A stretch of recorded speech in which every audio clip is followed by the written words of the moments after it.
بسم اللہ الرحمن الرحیم۔ السلام علیکم، میں ہوں عمران احمد اور آپ دیکھ رہے ہیں میرا YouTube channel AIO audio books. پیش خدمت ہے زاویہ میں سے ایک اور پروگرام جس کا عنوان ہے اللہ کا نظام۔ تو چلیے شروع کرتے ہیں۔ ہم جو یہ اپنے زاویے کی محفل سجاتے ہیں اور آپ تک پہنچتے ہیں تو یہ بات یقین سے نہیں کہہ سکتے کہ آپ ہم سے کتنے خوش ہیں، کیونکہ یہ یک طرفہ معاملہ ہے۔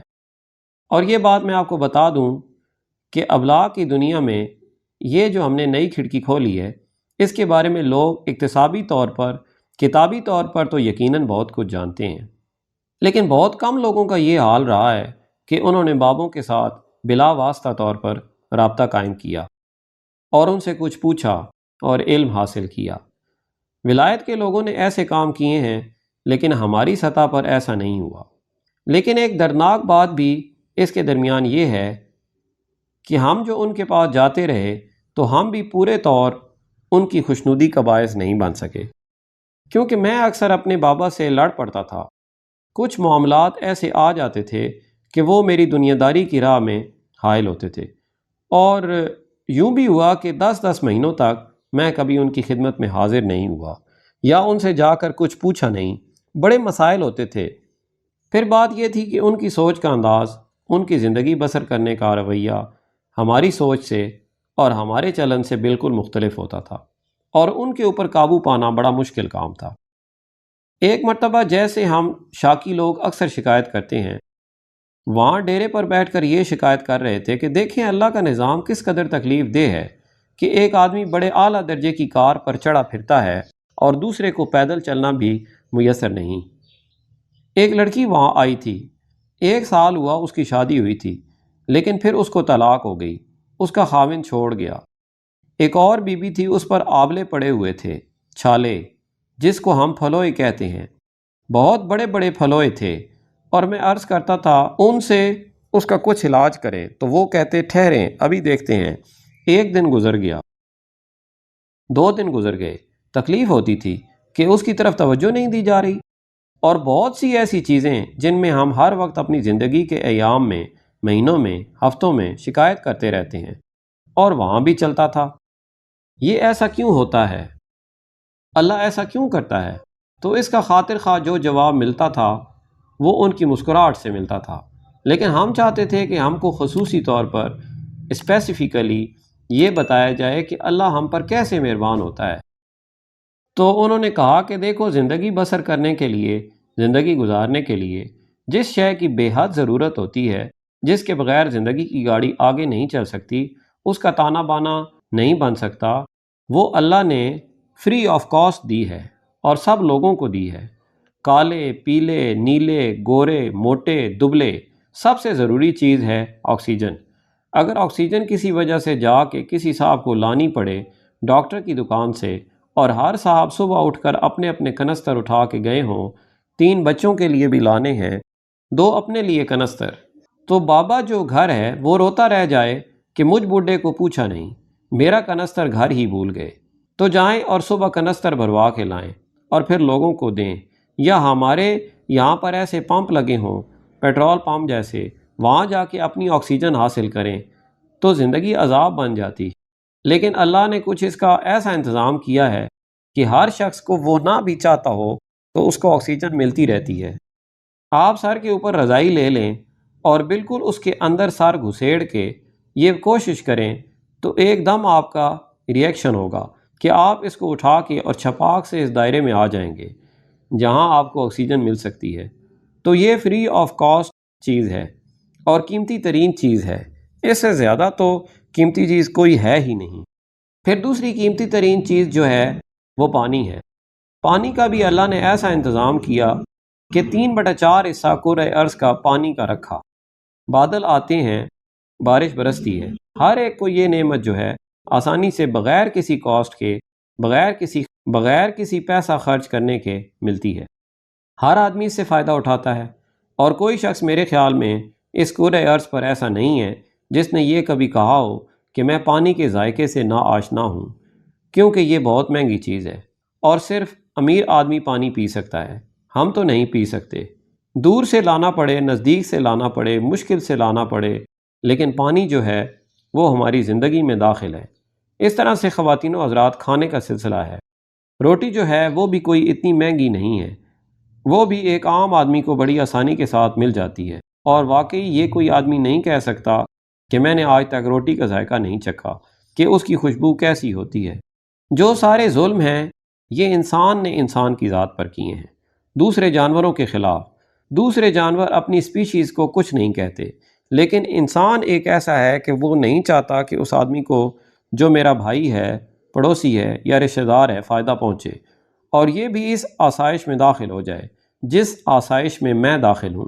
تو ہم یہ سمجھتے ہیں کہ اگر اس بات پر غور کیا جائے اور اس کو قریب سے دیکھا جائے، اور جو ہم شکایت کیا کرتے ہیں، اکثر شاکی ہوتے ہیں کہ اللہ نے ہمارے ساتھ ایسا کیوں کیا، تو وہ نکلے گا گھوم پھر کے بالآخر انسان ہی، جس نے ہمارے ساتھ ایسا رویہ اختیار کیا ہے۔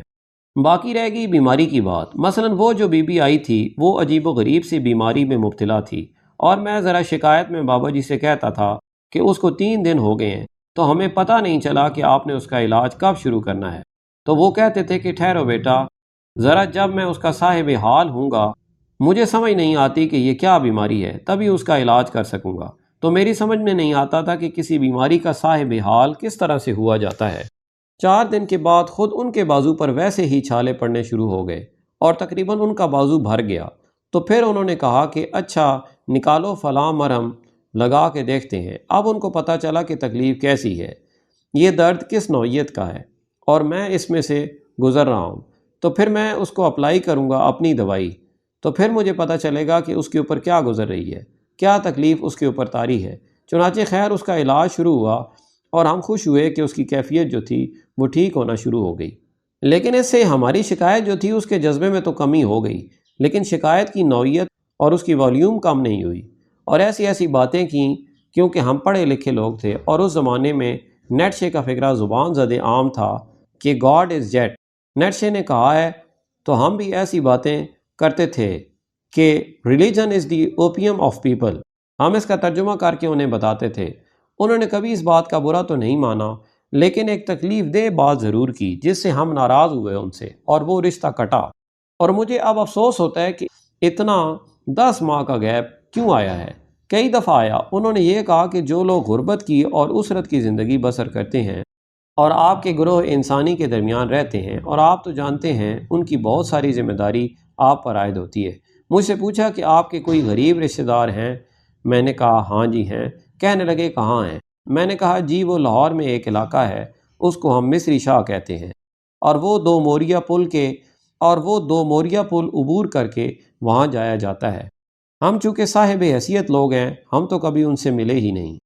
وہ چونکہ ہمارے غریب رشتہ دار ہیں، اس لیے وہ بامر مجبوری ہمارے پاس آتے رہتے ہیں، عید کو سلام کرنے آتے ہیں۔ بہت قریبی یعنی میری پھوپھی کے بیٹے اور میری ایک دور کی خالہ کا سارا کنبہ۔ تو ہم ان سے ملنے اس لیے نہیں جاتے کہ ہم ان کو برا سمجھتے ہیں، ہمارے پاس تو وقت ہی نہیں ہوتا، اور ہماری مصروفیت اس نوعیت کی ہوتی ہے کہ ہم ان کے ساتھ اتنا سارا وقت نہیں گزار سکتے۔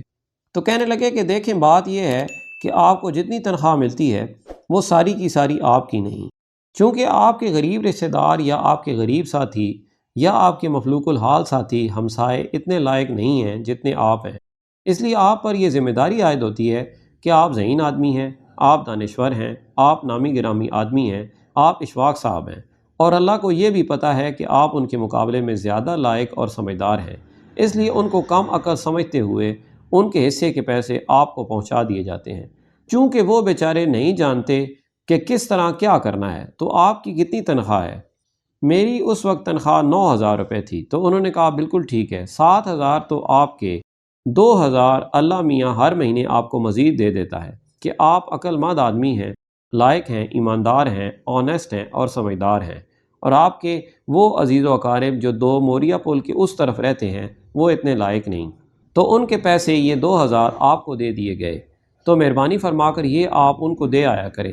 تو یہ بڑی تکلیف دہ بات تھی۔ میں نے انہی دنوں اپنی سینٹرل گورنمنٹ کو، اپنی منسٹری آف ایجوکیشن کو لکھا تھا کہ یہ میری تنخواہ کم کیلکولیٹ ہوئی ہے، اس میں 2,000 کا اضافہ ہونا چاہیے، اور میرے منسٹر نے مجھے یقین دہانی کرائی تھی کہ یہ آپ کا دعویٰ ٹھیک ہے، اور ہم نے بھیج دیا ہے، منسٹری آف فائنانس میں پھنسا ہوا ہے۔ وہاں ایسے وہ آبجیکشن لگا دیتے ہیں، لیکن ملے گا۔ جہاں میں 2000 کا اور متمنی تھا اور سمجھتا تھا کہ میں لوٹا گیا، میں مارا گیا، میری تنخواہ اتنی کم ہے، اس میں اضافہ ہونا چاہیے۔ میرا بابا مجھ سے یہ کہہ رہا تھا کہ جس کو میں اتنا پروپیگیٹ کر رہا تھا اور اتنی عزت افزائی کرتا تھا کہ جو 9000 روپیہ مل رہا ہے اس میں سے 7000 تو آپ کے ہیں اور 2000 ان بے وقوف لوگوں کے ہیں جو پیسے کو سنبھال کر نہیں رکھتے، آپ چونکہ سنبھال کر رکھتے ہیں اس لیے ان کو دے آئیں۔ اب بتائیے صاحب، یہ کوئی عقل کی بات ہے؟ تکلیف دہ بات ہے اور تھی۔ میں نے کہا صاحب السلام علیکم، میں اس جگہ آنے کے لیے تیار نہیں، آپ تو بدراہ کرتے ہیں۔ واقعی لوگ ٹھیک کہتے ہیں کہ آپ رہبانیت کی طرف مائل کرتے ہیں لوگوں کو، اکثر یہ کہتے ہیں کہ یہ رہبانیت ہوتی ہے اور یہاں بھنگ وغیرہ پیتے ہیں لوگ، تو آپ کو چاہیے تھا کہ آپ رہبانیت کی طرف مائل نہ کریں۔ یہ کیا الٹا سلسلہ آپ نے شروع کر دیا ہے؟ تو وہ گیپ آیا میری زندگی میں، آج میں اس کا ذکر کرنا چاہتا تھا آپ کی خدمت میں۔ وہ کافی تکلیف دہ تھا اور اس گیپ کے اندر، اس خلا کے اندر، اس ویکیوم کے اندر جو بہت کچھ چیزیں حاصل کی جا سکتی تھیں وہ میں حاصل نہیں کر سکا۔ اس لیے ان لوگوں کی باتیں جو کتابوں میں یا ابلاغ کے دوسرے ذرائع میں ملتی ہیں، اب آ گیا شکر گزار ہونے کا موقع۔ اس میں کچھ لوگ ایسے بھی تھے جو وہاں آتے تھے اور جن کو شکر گزار ہونے کا فن آتا تھا۔ اب شکر گزار ہونے کا فن بھی بڑا مشکل فن ہے۔ ہماری پوتیاں، نواسیاں، لڑکیاں، خاص طور پر ایک بڑی لڑائی ہوتی ہے، وائی می۔ یہ لڑکیوں نے وائی می کا بڑا محاورہ نکالا ہے کہ یہ میرے ساتھ ایسا کیوں گزر رہا ہے، میں جو اتنی بڑی شاہزور لڑکی ہوں اور اتنی پڑھی لکھی ہوں، میں نے ایم اے انگلش کیا ہے اور میں نے فرسٹ ڈویژن لی ہے، میں نے سیکنڈ ڈویژن میں کیا ہے، تو مجھے یہ بتایا جائے کہ میرے ساتھ ایسا کیوں ہوا، میں نے کیا کیا ہوگا؟ کہنے لگی میری ناک پر پمپل نکلا ہے تو وائے۔ میں نے کہا یہ سب کے نکل آتا ہے، تو کہنے لگی نہیں، آپ دیکھیں کہ میری اتنی خوبصورت ناک ہے، چہرہ اچھا ہے۔ میں نے کہا اگر آیا ہے تو چلا بھی جائے گا، اس میں گھبرانے کی کیا بات ہے؟ انہوں نے کہا وائی می، لوگوں کے ساتھ ایسا نہیں ہوتا، میرے ساتھ ایسا کیوں ہوتا ہے؟ تو یہ ناشکر گزاری کا جو سبق ہم کو پڑھایا جاتا ہے یا ہم پڑھتے ہیں یا ہماری زندگیوں میں داخل ہے، جان بوجھ کر نہیں، ہمارے ماحول کی وجہ سے، ہمارے گرد و پیش کی وجہ سے، ہماری تربیت کی وجہ سے یہ ہماری زندگی میں داخل ہوتا ہے۔ لیکن کچھ لوگوں کو میں نے ایسے دیکھا ہے اپنی زندگی میں ظاہری طور پر، جسمانی طور پر آسودہ نہیں ہوں گے، لیکن ان کے چہروں پر ایک طمانینت کا رنگ ہوتا ہے اور سکون ہوتا ہے، اور وہ یہ کیسے حاصل کر لیتے ہیں، یہ ایک بڑا مشکل کام ہے جو میں اپنی زندگی میں کسی طرح بھی اپنی گرفت میں نہیں لا سکا۔ ہم نے ایک دفعہ، آج سے پہلے کئی برس کی بات ہے، جب گلگت میں ریڈیو اسٹیشن کھولا تو میں چونکہ پرانے لوگوں میں سے تھا، گیا تو وہاں جا کر ایک جگہ سلیکٹ کی، منتخب کی۔ وہ اچھا ایک کھلا باغ ہے، آپ کبھی جائیں تو دیکھیں گے، وہاں ہم کو 2 کمرے مل گئے۔ وہاں چھوٹا اسٹیشن چلانے کے لیے کچھ دقت کا سامنا نہیں کرنا پڑا، تو وہاں پر ایک عارضی ملازمت کے لیے آدمی مل گیا، بنارس خان، پٹھان تھا۔ اس نے مجھے بڑا متاثر کیا۔ مجھ میں ایک خرابی ہے کہ میں کچھ اور طرح کے آدمی سے بہت جلد متاثر ہوتا ہوں۔ بہت پڑھا لکھا آدمی مجھے اتنا متاثر نہیں کرتا، لیکن اگر وہ مجھ سے اعلیٰ و عرفہ ہو، سینئر ہو، تو میں اس سے دبک جاتا ہوں، اور اس کے ساتھ ساتھ مجھے یہ تجسس بھی ہوتا ہے کہ میں اس کے قریب جا کر اس سے یہ معلوم کروں۔ میری تو قسمت میں شاید نہیں ہوتا کہ میں ویسا بن سکوں۔ بنارس خان میں ایک یہ خوبی تھی کہ جو کام اس کو سونپ دیا جاتا، ایک تو وہ خوش اسلوبی سے کرتا تھا اور پھر اس کی طبیعت کے اوپر بوجھ نہیں پڑتا تھا، اور جو کام دے دیا گیا وہ کر رہا ہے۔ یہ وہ نہیں کہ مارے گئے، صبح سے آئے ہوئے ہیں، 6 بجے تک روٹی نہیں ملی۔ میں نے اس سے پوچھا کہ بنارس خان تم شاکی آدمی نہیں ہو، شکوہ نہیں کرتے؟ کہنے لگا صاحب ہم بہت شکوہ کرتا تھا، یہ تو ہماری زندگی کا ایک حصہ تھا، اپنا گھر چھوڑ کے ہم تو ادھر آ گیا، شکوہ کرتا کہ ادھر تو کوارٹر میں کچھ نہیں ہے، ہم نے ادھر آ کے کام کیا۔ تو میں نے کہا اب تم نہیں کرتے ہو؟ کہنے لگا جی میں ادھر آیا تھا سکون کی تلاش میں، بڑا پرباش رہنا چاہتا تھا، بڑی کوششیں کیں، بڑے لوگوں سے ملا، بڑے پیروں فقیروں کے پاس گیا کہ جناب ہم کو سکون کی تلاش ہے، تو نہیں ملا۔ ایک دن شام کو کھانا کھاتے کھاتے میں نے فیصلہ کیا، میرے ہاتھ میں لقمہ تھا، رکھ دیا۔ میں نے کہا یار دفع کرو سکون کو، ہم نے اس کو لے کر کیا کرنا ہے، ہم سکون کے بغیر ہی زندگی بسر کرے گا، کوئی بات نہیں، ایسے ہی چلتے رہتے ہیں تلاش میں۔ اس دن سے مجھے سکون ملنا شروع ہو گیا۔ تو میں نے کہا تم نے یہ کمال کی بات کی ہے، کیسے سوچا؟ کہنے لگا بس یہ اللہ کی طرف سے میرے ذہن میں آیا۔ میں نے کہا وہ ٹھیک ہے کہ آپ نے سکون کے پیچھے بھاگنا چھوڑ دیا اور اپنے آپ کے ساتھ ایک مصالحت کر لی، لیکن یہ خوش دلی آپ میں کیسے آئی؟ میں یہ جاننا چاہتا ہوں۔ کہنے لگا یہ بھی ہمارے اوپر ایک مشکل آئی تو ہماری اس جھگی میں جس چارپائی پر سوتا تھا، تو ہر شخص جو دنیا کا آدمی جو سوتا ہے اور صبح اٹھتا ہے، تو میں بھی صبح اور لوگوں کی طرح اٹھتا تھا، تو اپنا پیر چارپائی سے نیچے اتارنے سے پہلے میں نے کہا یارا بنارس خان، قدم تو نیچے اتارنا ہی ہے، تو کلفت میں کیوں اتاریں، خوشی میں کیوں نہ دن گزاریں؟ تو سارے دن میں جب کبھی جس مقام پر بھی جاتا، تنور پر روٹی کھانے، دوستوں سے ملنے یا کہیں مصیبت اڑچن میں گزرنے، تو مجھ کو یہ بات یاد آ جاتی کہ آج میں نے فیصلہ کیا ہے کہ کلفت میں یہ دن نہیں گزارنا، آرام کرنا ہے۔ اس کے بعد صاحب عادت پڑ گئی۔ اگر انسان یہ فیصلہ کر لے اور اس کا تہیہ کر لے اور اس پر قائم ہو جائے تو یہ کوئی اتنا مشکل کام نہیں۔ میں نے کہا یار ہم سے تو اس پر قائم نہیں رہا گیا۔ کہنے لگا آپ نے یہ فیصلہ کیا ہی نہیں، وہ تہیہ کرنے کی بات کر رہا تھا۔ بڑے سالوں کے بعد 15-16 برس کے بعد پھر مجھے وہاں جانے کا اتفاق ہوا گلگت میں، تو میں نے پوچھا بنارس خان، تو پتہ چلا وہ ادھر نہیں ہوتا۔ میں نے کہا وہ ہے یہیں پر، ہمارا وہ تو بہت بڑا استاد ہے، گرو ہے، ہمارا پیر ہے، میں اس سے ضرور ملوں گا۔ کہنے لگے ہے تو ادھر ہی، لیکن اب وہ کام نہیں کر سکتا۔ میں نے کہا ہم کو اس کے ڈیرے پر لے چلو، ہم جائیں گے۔ تو میں اس کی خدمت میں حاضر ہوا۔ وہ جھکی میں تھا لیکن بڑا معذور تھا اور تکلیف میں تھا۔ اس کو گاؤٹ ہو گیا تھا، گنٹھیا، اور وہ جڑا ہوا تھا چارپائی کے ساتھ اور بیٹھا ہوا تھا۔ مجھ کو دیکھ کر بہت خوش ہوا۔ میں نے کہا بنارس خان کیسی طبیعت ہے؟ کہنے لگا اللہ کا بڑا شکر ہے۔ میں نے کہا سنا ہے بیمار ہو گیا؟ کہنے لگا ہاں صاحب مجھے گنٹھیا ہو گیا ہے اور میں چل پھر نہیں سکتا آسانی کے ساتھ۔ تو میں نے کہا تم شکریہ ادا کرتے ہو؟ کہنے لگا ہاں بڑا شکر کرتا ہوں۔ میں نے کہا کیوں شکر ادا کرتے ہو؟ کہنے لگا صاحب اس لیے کہ میرے گھٹنے تو قائم ہیں، گوڈے میرے ہیں نا، اگر میرے گوڈے نہ ہوتے تو گنٹھیا کہاں ہوتا؟ پھر تو یہ اللہ کی بڑی مہربانی ہے کہ میرے پاس گھٹنا ہے۔ صاحب اگر نہ ہوتا کہیں کٹ کٹا جاتا پھر مجھے گنٹھیا کہاں سے ہوتا؟ تو میں اللہ کا بڑا شکر گزار ہوں، اس نے مہربانی فرمائی ہے۔ یہ ساری باتیں سننے کے باوجود، سمجھنے کے باوجود یہ ہمارے حال کا ایک حصہ نہیں بنتی۔ ہمارے بابا کہا کرتے تھے کہ وہ مومن جو ماضی کی یاد میں مبتلا نہ ہو اور مستقبل سے خوف زدہ نہ ہو، اس کو صاحب حال کہتے کہ جو حال اس کو عطا کیا گیا ہے اس کے مطابق زندگی بسر کرے اور خوش و خرم بڑی چاہت کے ساتھ بسر کرے، اور جب تک اس کو اس کا تحفہ دیا گیا ہے اس کو ساتھ لے کر چلے۔ لیکن بدقسمتی سے ہمارے پاس اس قسم کا زمانہ آ گیا ہے جو خود تو ناسازگار نہیں ہے، اس نے ہماری سوچ کو، ہمارے رویے کو بہت ساری ناسازگاری میں تبدیل کر کے رکھ دیا ہے۔ اور میں یہ سمجھتا ہوں زندگی کے اس حصے میں پہنچ کر کہ جب اللہ کا ساتھ نہ ہو اور اللہ کو اس طرح سے نہ مانا جائے جس طرح سے ماننے کا حق ہے، صرف کتابی طور پر نہیں۔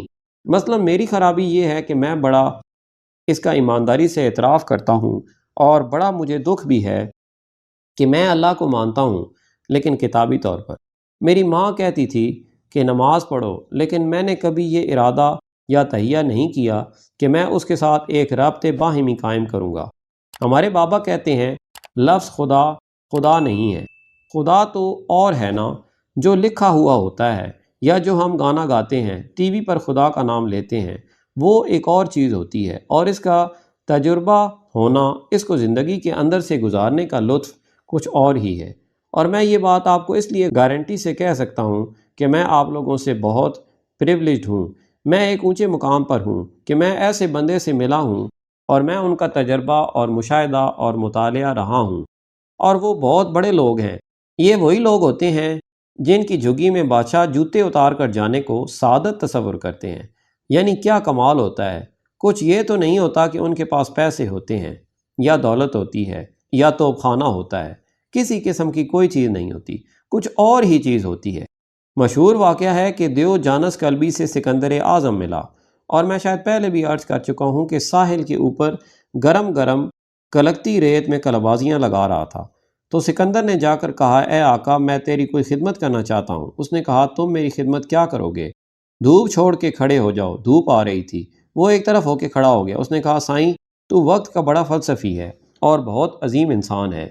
یہ جس طرح سے تو مزے کر رہا ہے، کلا بازیاں لگا رہا ہے، میں بھی لگانی چاہتا ہوں۔ تو اس نے کہا تو بڑا نالائق آدمی ہے، کپڑے اتار اور کلا بازیاں لگانی شروع کر دے، اتنا بڑا ساحل پڑا ہے، یہ تو مجھ سے کیا ڈسکس کر رہا ہے؟ تو سکندر نے کہا میں معافی چاہتا ہوں، میں سکندر اعظم ہوں، مقدونیہ کا شہنشاہ۔ اس وقت میں نے آدھی دنیا فتح کر لی ہے اور باقی کی مجھے ابھی فتح کرنی ہے، اور مجھے یقین ہے اور میرے دیوتاؤں نے کہا ہے کہ تم وہ آدھی دنیا بھی فتح کر لو گے۔ تو اے آقا، جب میں وہ آدھی دنیا فتح کر لوں گا تو پھر انشاءاللہ آپ کے ساتھ آ کر کلابازیاں لگاؤں گا۔ تو اس نے کہا تم کیسے بد نصیب ہو، میں آدھی دنیا فتح کیے بغیر کلابازیاں لگا رہا ہوں، تو جائے گا آدھی دنیا فتح کر کے آئے گا پھر ایسا کرے گا۔ تو خواتین و حضرات، یہ اتنا مشکل کام نہیں ہے جتنا کہ نظر آتا ہے۔ اللہ آپ کو آسانیاں عطا فرمائے اور آسانیاں تقسیم کرنے کا شرف عطا فرمائے۔ اللہ